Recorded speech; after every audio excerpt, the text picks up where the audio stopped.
Aqui eu quero mostrar para vocês um pé de azaleia. Azaleia, uma planta tão comum, né? É uma planta de campo, encontrada muitas vezes a campo, regiões baixadas, distribuídas amplamente pelo Brasil. O nome do gênero da azaleia é Rhododendron. E ela produz algumas toxinas importantes também quando ingeridas. A gente tem uma endometoxina e tem um diterpeno, que pode ser tóxico para o fígado, tóxico para o sistema gastrointestinal e causa também alteração neurológica. Nós temos relatos de intoxicação por azaleia em pequenos ruminantes, é comum, e até em bovino. Em pequenos ruminantes, ela causa aí um timpanismo, uma parada da ruminação, e o animal pode apresentar até diarreia.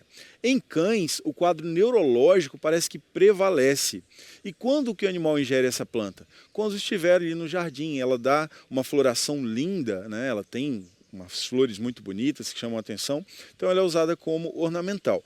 Essa aqui não está em fase de floração, só tem uma pequena flor bem visível aqui, dá para a gente ver essa florzinha, parece que ela já está caindo também, né? E a flor também produz toxina em menor quantidade, mas se os animais ingerirem as flores, eles podem se intoxicar também. Então é bom a gente saber que a azaleia tem um princípio tóxico que pode ir desde sintomas de agressão ao trato gastrointestinal até agressão neurológica, e não é só em uma espécie não. Acomete tanto espécies domésticas quanto também animais a campo.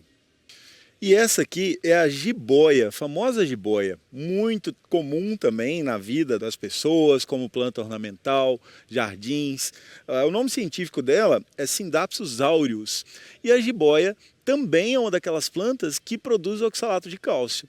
Então ela pode causar irritação local com a mastigação, contato com os olhos, mucosa, e causa também um quadro gastroentérico de vômito, diarreia, em alguns casos até sintomas neurológicos. Então é importante a gente saber e observar se em casos gastroentéricos não houve o consumo dessa planta, da jiboia, a Scindapsus aureus. É uma planta muito comum.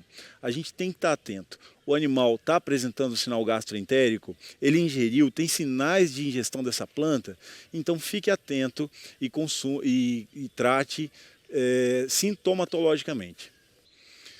Pessoal, eu tenho aqui na minha mão um galho de mamona. Mamona, cujo nome científico dela é Ricinus communis, ela está entre as plantas mais tóxicas para os animais. A mamona, a folha dela tem a substância tóxica chamada ricina, que causa um quadro clínico todo neuromuscular, com paralisia, decúbito muito rápido, e não tem um medicamento de suporte para isso. A ricina é muito tóxica. Esse galho eu acabei de tirar de uma árvore, aqui, eu estou num ambiente urbano, num terreno baldio, onde tem muitos galhos de mamona. Ou seja, os cães, durante seu passeio, podem vir a ter contato com essa planta. Isso é comum em todas as regiões do Brasil. Existem casos de intoxicação por mamona na região sul, sudeste, centro-oeste e nordeste. Bom, como que o animal come? A própria folha, os cães jovens principalmente, eles podem ter acesso às folhagens. Essas sementes aqui, muitas vezes a árvore, apesar de ser alta, né, essa semente ela vai se abrir e vai cair. Cada bago desse aqui, ó, voa e produz sementes. Deixa eu tentar tirar uma aqui para mostrar para vocês.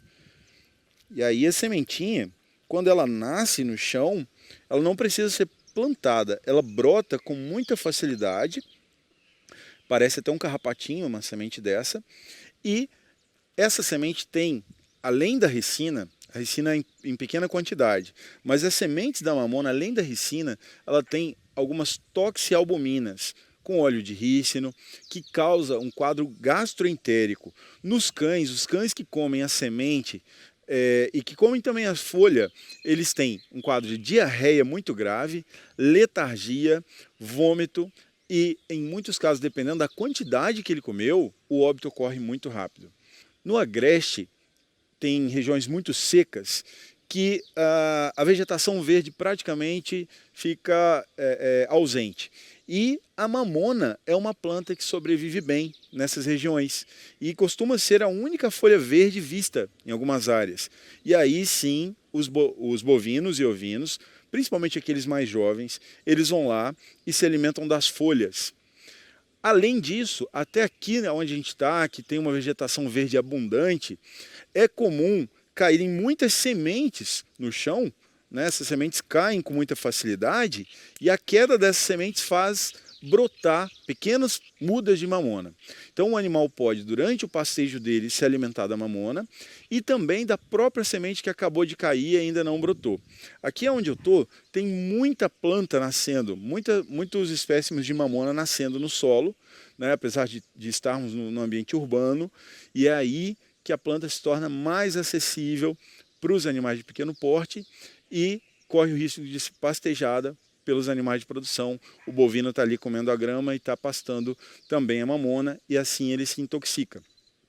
São muito frequentes os relatos de intoxicação por mamona. É uma planta que vale a pena a gente levar em consideração e quando o animal chega, principalmente se chegam diferentes animais, você pensar nessa possibilidade e sempre investigar se o tutor não tem ali a mamona próximo naquele ambiente onde o animal vive.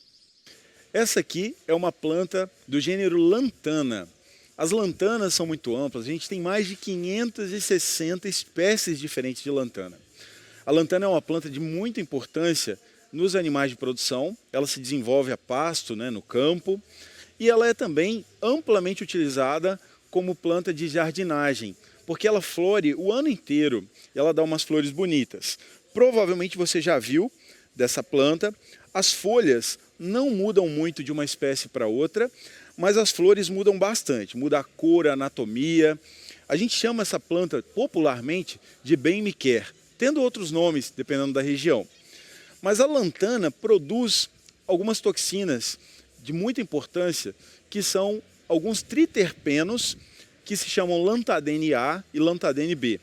Esses triterpenos consumidos a longo prazo, eles vão causando uma insuficiência hepática, eles vão causando lesão nas vias biliares e a campo os bovinos desenvolvem um quadro de fotossensibilização terciária, indicando a lesão hepática. Mas nos animais de companhia, a lantana, ou bem-me-quer, como popularmente chamada aí, com quem trabalha com jardinagem, ela causa um quadro gastroentérico também, podendo causar alguns sinais neurológicos e lesões hepáticas graves. Então a gente tem que ficar atento a essa planta, que ela é comum, amplamente distribuída, e os cãezinhos podem sim comer parte delas. Bom, pessoal, a gente vai terminando essa aula. Eu espero que vocês tenham gostado. Eu escolhi muitas plantas aqui que são frequentes de serem encontradas nas casas, né? Mas não tem como a gente mostrar todas as plantas, dada a imensa quantidade de plantas ornamentais potencialmente tóxicas para os cães e gatos. A gente sempre tem que procurar sobre essas plantas. Se você conhecer uma planta nova, pesquisa sobre ela e pesquisa sobre o princípio tóxico dela. Muitas vezes esses princípios tóxicos se repetem. Não existe ainda disponível na literatura um livro que trate especificamente sobre plantas tóxicas para animais de companhia. Assim como não existe pesquisas experimentais a espécie-alvo foi a canina ou a felina, por questões éticas. Mas nós temos muitas pesquisas feitas em ratos e temos muitos relatos de casos que vale a pena a gente estudar para entender que às vezes a mesma planta produz um quadro clínico nesse exemplo e um quadro clínico diferente em outro exemplo, porque depende de como essa planta foi ingerida. É um assunto que vale a pena ser estudado para nos ajudar na clínica. Continua com a gente, assista mais nossos conteúdos do VET Profissional e obrigado por ter assistido até aqui.